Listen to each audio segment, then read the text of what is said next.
Pemargin karya memulang lingga kemargiang Renggria Ageng Pejeng Gianyar. Karya kemargiang sesampun puput nyane upacara pediksan Ida Pedanda Gede Buruan Manuaba. Karya pekepuput Ida Pedanda Gede Jungutan Manuaba saking Gria Peling Padang Tegal Ubud sane talar pinaka Guru Watra.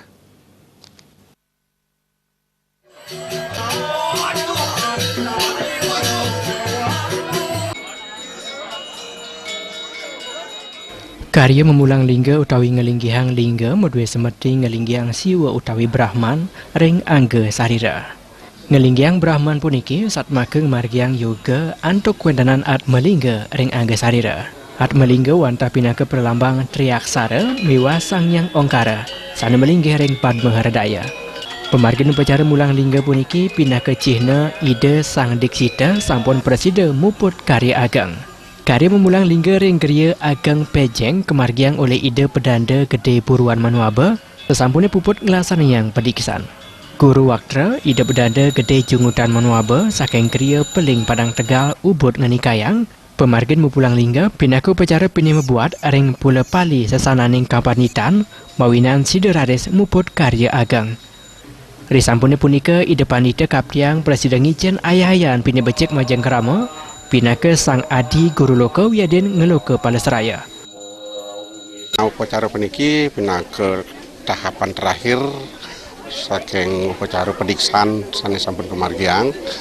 Sesampun pediksan dari sang lingyang puja, sesama lingyang puja terakhir niki mau pulang lingga.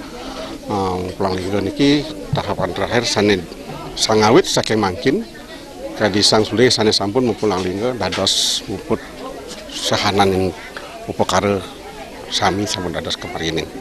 Tujuannya kadi sane nikan ditang wau, tujuannya mangde sang sulinggih sane pulang lingga puniki dados muput karya-karya sahananin karya. Semua pekerjaan upacara-upacara itu boleh dilaksanakan kenten saja. Ida Pedanda istri buruan ngaturang seksmaning idap majang samian angga sane sampun ngeramba pemargin upacara pemekas guru nabe Ida Pedanda Gede Jungutan Manuaba. Ida tarjagi stata maut saha ngicen ayahayan pini becik majang krama.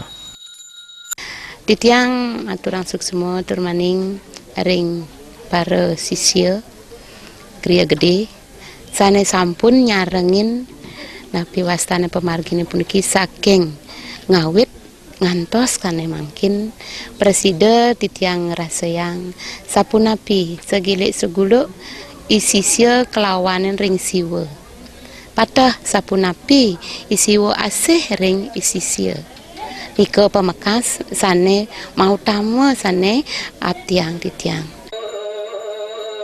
Karya mupulang lingga kedagingan antuk sesolaan wayang lemah rejang renteng sesolaan gambo topeng cedekarya miwa pengubaktian.